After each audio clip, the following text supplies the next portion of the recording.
నమస్తే మిత్రమా.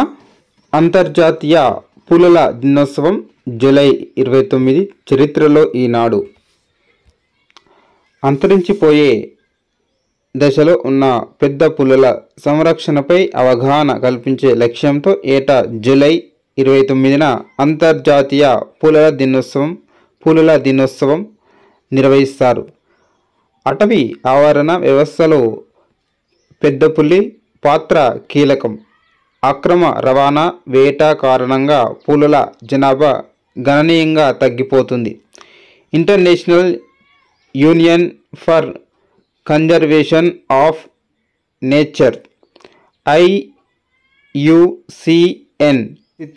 1986 పెద్ద పులిని అంతరించే స్థితిలో ఉన్న జాతిగా ప్రకటించింది. పులుల సహజ ఆవాసాలను రక్షించేలా ప్రపంచవ్యాప్తంగా పలు కార్యక్రమాలు చేపట్టడం, వాటి రక్షణ పద్ధతులపై అంతర్జాతీయ సహకారాన్ని పెంపొందించడం ఈరోజు ముఖ్య ఉద్దేశం. ప్రపంచంలో పులుల జనాభా అత్యధికంగా భారతదేశంలోనే ఉంది. 1972 వరకు మన జాతీయ జంతువుగా సింహం ఉండేది. ఆ సమయంలో దేశంలో పులుల సంఖ్య గణనీయంగా తగ్గింది. వీటిని సంరక్షించేందుకు 1973లో నాటి ఇందిరా గాంధీ ప్రభుత్వం ప్రాజెక్టు టైగర్ను ప్రారంభించింది.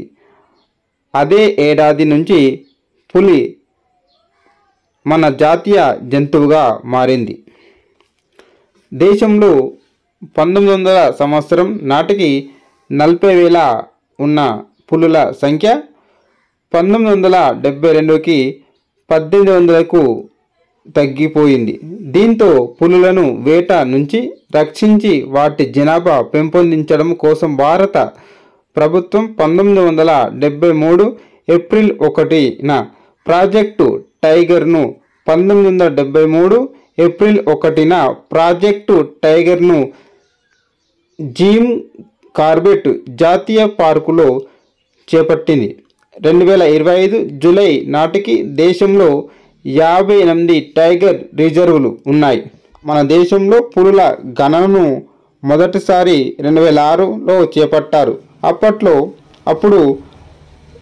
1411 పులులు ఉన్నాయి. అంటే 1411 పులులు ఉన్నాయి. అప్పటి నుంచి ప్రతి 4 ఏళ్లకోసారి వీటిని లెక్కిస్తూ ఉన్నారు. 2010లో పులుల సంఖ్య 1706 ఉండగా 2014లో 2226, అదేవిధంగా 2018లో 2967, 2022లో 3167 ఉన్నాయి.